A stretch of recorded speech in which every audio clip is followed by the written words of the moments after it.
7ನೇ ಅಧ್ಯಾಯದ 12ನೇ ಶ್ಲೋಕ. ಯೇ ಚೈವ ಸಾತ್ವಿಕಾ ಭಾವಾಃ ರಾಜಸಾಸ್ತಾಮಸಾಶ್ಚ ಯೇ ಮತ್ತ ಏವೇತಿ ತಾನ್ ವಿದ್ಧಿ ನತ್ವಹಂ ತೇಷು ತೇ ಮಯಿ. ಯೇ ಚ ಏವ ಸಾತ್ವಿಕಾಃ ಭಾವಾಃ ರಾಜಸಾಃ ತಾಮಸಾಃ ಚ ಯೇ ಮತ್ತಃ ಏವ ಇತಿ ತಾನ್ ವಿದ್ಧಿ ನ ತು ಅಹಂ ತೇಷು ತೇ ಮಯಿ.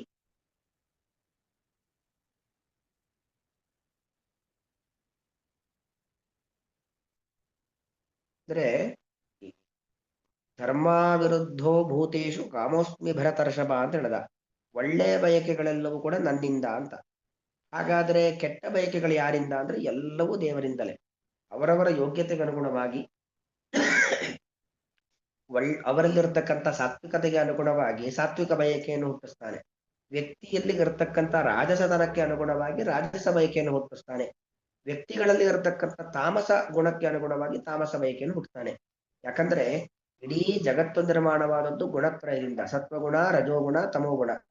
ಈ ಇಡೀ ಗುಣತ್ರಯಯುಕ್ತವಾದದ್ದು. ಎಲ್ಲರಲ್ಲೂ 3 ಗುಣಗಳಿದ್ದಾವೆ. ಅದರ ವ್ಯತ್ಯಾಸ ಏನು ಅಂತ ಹೇಳಿದ್ರೆ, ಸಾತ್ವಿಕರಾಗಬೇಕಾದ್ರೆ ಸಾತ್ವಿಕರಲ್ಲಿ ರಜೋಗುಣವೂ ಇದೆ, ತಮೋಗುಣವೂ ಇದ್ರೂ ಕೂಡ ಸಾತ್ವಿಕ ಗುಣದ ಕೆಲಸ ಅವರಲ್ಲಿ ಹೆಚ್ಚು ಕಾಣುತ್ತೆ ಹೊರತು ರಾಜಸ ಮತ್ತು ತಾಮಸದ ಗುಣ ಕಾಣೋದಿಲ್ಲ. ಆಕಸ್ಮಿಕವಾಗಿ ರಾಜಸ ತಾಮಸದ ಪ್ರಭಾವಕ್ಕೊಳಗಾಗಿ ಏನೋ ಕೆಟ್ಟದ್ದು ಮಾಡಿದ್ರೆ, ಏನೋ ಕೆಟ್ಟದ್ದು ಅಂದ್ರೆ ಆಡಿದ್ರೆ ತಕ್ಷಣ ಅವರಿಗೆ ಅಯ್ಯೋ ಹೀಗೆ ಮಾಡ್ಬಿಟ್ನಲ್ಲ ಅಂತ ಅನ್ಸತ್ತೆ, ಪಶ್ಚಾತ್ತಾಪವನ್ನು ಮಾಡ್ಕೊಳ್ತಾರೆ. ಉದಾಹರಣೆಗೆ ಪರೀಕ್ಷಿತ್ ಮಹಾರಾಜ ತಪಸ್ಸಿಗೆ ಕೂತಂತಹ ಋಷಿಗಳ ಕುತ್ತಿಗೆಗೆ ಹಾವನ್ನ ಹಾಕದ. ತಪ್ಪು ಕೆಲಸ ಅದು. ಧ್ಯಾನಾಸಕ್ತನಾಗಿರತಕ್ಕಂತಹ ಒಬ್ಬ ವ್ಯಕ್ತಿಗೆ, ಒಬ್ಬ ಋಷಿಗೆ ಒಂದು ಹಾವನ್ನ ಹಾಕಿ ಅವಮಾನ ಮಾಡುವಂತ ದೊಡ್ಡ ಅನರ್ಥ.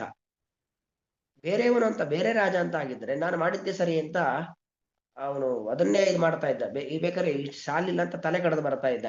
ಯಾಕೆ ರಾಜ ಹೋದಾಗ ಮರ್ಯಾದೆ ಕೊಡೋದು ಬಿಟ್ಕೊಂಡು ಒಂದು ತಪಸ್ ಮಾಡ್ತಾ ಕೂತಿದ್ದಾನೆ ಅಂತ ಹೇಳಿ ಬೇರೆ ರಾಜರಾಗಿದ್ರೆ ವೇನನಂತವ್ರು ಏನ್ ಮಾಡ್ತಾ ಇದ್ರು, ಇನ್ನೂ ಅನರ್ಥ ಮಾಡ್ತಾ ಇದ್ರು. ಆದ್ರೆ ಪರೀಕ್ಷಿತ್ ರಾಜ ಏನ್ ಮಾಡ್ದ, ತಕ್ಷಣ ಅವನಿಗೆ ಗೊತ್ತಾಯ್ತು, ಅಯ್ಯೋ ತಪ್ಪು ಮಾಡಿಬಿಟ್ಟೆ ಅಂತ ಪಶ್ಚಾತ್ತಾಪ ಮಾಡ್ಕೊಂಡ. ಋಷಿಕುಮಾರ ಕೊಟ್ಟಂತ ಶಾಪವನ್ನ ಸ್ವೀಕಾರ ಮಾಡದ, 1 ವಾರದಲ್ಲಿ ಬರ್ತಕ್ಕಂಥ ಮರಣವನ್ನ ಸ್ವೀಕಾರ ಮಾಡದ, ಆ ಭಾಗವತ ಶ್ರವಣ ಮಾಡ್ಲಿಕ್ಕೋಸ್ಕರವಾಗಿ ಗಂಗಾ ತೀರದಲ್ಲಿ ಹೋಗ್ಕೂತ. ಅಂದ್ರೆ ಒಳ್ಳೆಯವರು ಯಾವತ್ತೂ ಕೂಡ ಆಕಸ್ಮಿಕವಾಗಿ ಅವರ ರಾಜಸ ತಾಮಸ ಗುಣದಿಂದಾಗಿ ತಪ್ಪು ಮಾಡಿದ್ರು ಕೂಡ ಆ ತಪ್ಪನ್ನ ತಪ್ಪು ಅಂತ ಒಪ್ಕೊಳ್ತಾರೆ. ತಪ್ಪನ್ನ ತಪ್ಪು ಅಂತ ಒಪ್ಕೊಂಡು ಹೀಗಾಗಬಾರದಿತ್ತು, ಆಗೋಯ್ತಲ್ವಾ ಅಂತ ಏನ್ ಮಾಡ್ತಾರೆ, ಪಶ್ಚಾತ್ತಾಪವನ್ನ ಪಡ್ತಾರೆ. ಸಾತ್ವಿಕರ ಒಂದು ದೊಡ್ಡತನ ಅದೇ. ರಾಜಸರು ಮತ್ತು ತಾಮಸರು ಅಂತ ಅನ್ಕೊಳ್ಳಿ. ಯಾಕಂದ್ರೆ ನಮ್ಮ ಜೀವನದಲ್ಲೇ ನಮ್ಮ ಸುತ್ತಮುತ್ತ ಎಷ್ಟೋ ಜನ ಇಂಥವ್ರು ನಮ್ಗೆ ಸಿಕ್ಕಿರ್ತಾರೆ. ನಮ್ಮ ಮನೆಯಲ್ಲೋ, ನಮ್ಮ ಬಂಧುಗಳಲ್ಲೋ, ನಮ್ಮ ನೌಕರ ವರ್ಗದಲ್ಲೋ ಯಾರೋ ಇಂಥವ್ರು ಇರ್ತಾರೆ. ರಾಜಸರು ತಾಮಸರು ಅಂತ ಆದ್ರೆ ಎಷ್ಟೆಲ್ಲ ಒಂದರ ಮೇಲೆ ಒಂದು ಕೆಟ್ಟದ್ದನ್ನ ನಮ್ಮ ಜೀವನ ಪೂರ್ತಿ ಮಾಡ್ತಾ ಹೋದ್ರು ಕೂಡ ಹೊಸ ತಪ್ಪುಗಳನ್ನ, ಇನ್ನೂ ದೊಡ್ಡ ದೊಡ್ಡ ತಪ್ಪುಗಳನ್ನ ನಿರಂತರವಾಗಿ ಮಾಡ್ತಾ ಹೋಗ್ತಾರೆ. ಆದರೆ ಅದರ ಬಗ್ಗೆ ಒಂದು ಸಾಸಿವೆ ಕಾಳಿನಷ್ಟು ಪಶ್ಚಾತ್ತಾಪ ಭಾವನೆ ಇರೋದಿಲ್ಲ ಕೆಲವರಿಗೆ. ಅಂದ್ರೆ ಅವರ ಅರ್ಥ ಏನು, ಅದಷ್ಟು ರಾಜಸರು ಅಷ್ಟು ತಾಮಸರಾಗಿರ್ತಾರೆ. ಅವರ ಸ್ವಭಾವವೇ ಹಾಗಿರುತ್ತೆ ಅವರದು. ಅವರಿಗೆ ಯಾವತ್ತೂ ನಾನು ಈ ತರ ಕೆಲಸ ಮಾಡಿಬಿಟ್ನಲ್ವಾ, ತಪ್ಪು ಮಾಡಿದೆ, ನಾನು ಈ ಕೆಲಸ ಮಾಡಬಾರ್ದಿತ್ತು, ಇಷ್ಟು ದೊಡ್ಡವ್ರಿಗೆ ಈ ತರ ನಾನು ಹೀಗೆ ಮಾತಾಡಬಾರ್ದಿತ್ತು, ಈ ತರ ನಡ್ಕೊಳ್ಬಾರ್ದಿತ್ತು ಅನ್ನೋ ಭಾವನೆ ಬರೋದೇ ಇಲ್ಲ ಅವರಿಗೆ. ಅಂತ ಒಂದು ತುಂಬಾ ನೀಚ ವ್ಯಕ್ತಿಗಳು ಕೂಡ ನಮ್ಮಲ್ಲಿ ಇರ್ತಾರೆ. ಅಂದ್ರೆ ಸಾತ್ವಿಕ ಗುಣವನ್ನ ಜಾಗೃತಗೊಳಿಸಿ ಒಳ್ಳೆ ಕೆಲಸವನ್ನ ಮಾಡಿಸೋದು, ರಾಜಸ ಗುಣವನ್ನ ಜಾಗೃತಗೊಳಿಸಿ ಕೆಟ್ಟ ಕೆಲಸ, ತಾಮಸ ಗುಣವನ್ನ ಜಾಗೃತಗೊಳಿಸಿ ಇನ್ನೂ ಕೆಟ್ಟ ಕೆಲಸ ಮಾಡಿಸೋದು, ಇದೆಲ್ಲ ನಾನೇ ಆಗಿದ್ದೇನೆ. ಒಳ್ಳೇದಕ್ಕೆ ಮಾತ್ರ ನಾನು, ಕೆಟ್ಟದಕ್ಕೆ ಇನ್ನೊಬ್ಬ ಅಂತ ಇಲ್ವೇನ. ಎಲ್ಲದರ ಹಿಂದಿನ ಪ್ರೇರೇಪಕ ಶಕ್ತಿ ನಾನು ಅನ್ನಿಸ್ಬೋದು. ಅಲ್ಲ, ಕೆಟ್ಟವರ ಮೂಲಕವಾಗಿ ಕೆಟ್ಟದ್ದನ್ನ ಯಾಕೆ ಮಾಡಿಸ್ತಾನೆ ಭಗವಂತ ಅಂತ. ಆ ವ್ಯಕ್ತಿಯ ಸ್ವಭಾವವೇ ಅದಲ್ವಾ.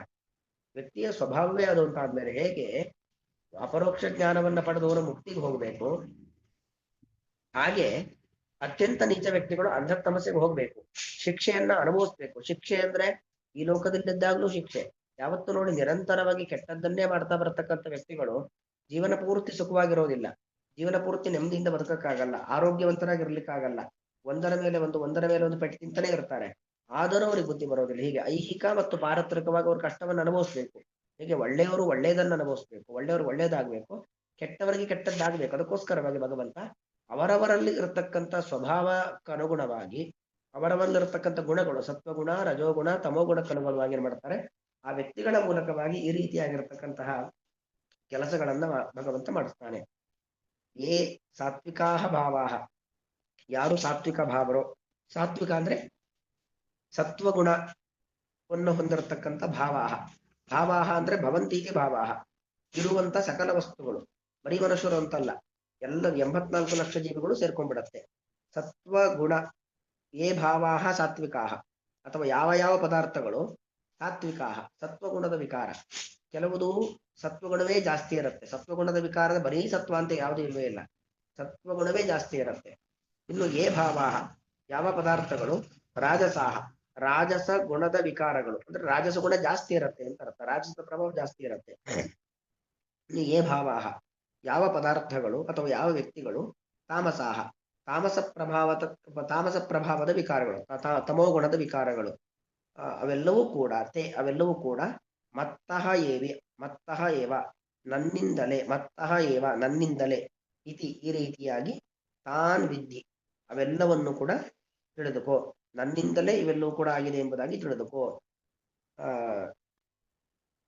ತೇ ಮಯಿ, ತೇ ಅವೆಲ್ಲವೂ ಕೂಡ, ತೇ ಅವೆಲ್ಲವೂ ಕೂಡ ಮಯಿ ನನ್ನನ್ನ ಆಶ್ರಯಿಸಿಕೊಂಡು, ಸತ್ವಗುಣ ರಜೋಗುಣ ತಮೋಗುಣ ಅದೆಲ್ಲವೂ ಕೂಡ ನನ್ನನ್ನ ಅವಲಂಬಿಸಿಕೊಂಡು ನನ್ನ ಪ್ರೇರೇಪಣೆಗೆ ಅನುಗುಣವಾಗಿ ಏನ್ ಮಾಡ್ತವೆ, ಕೆಲಸವನ್ನ ಮಾಡ್ತವೆ.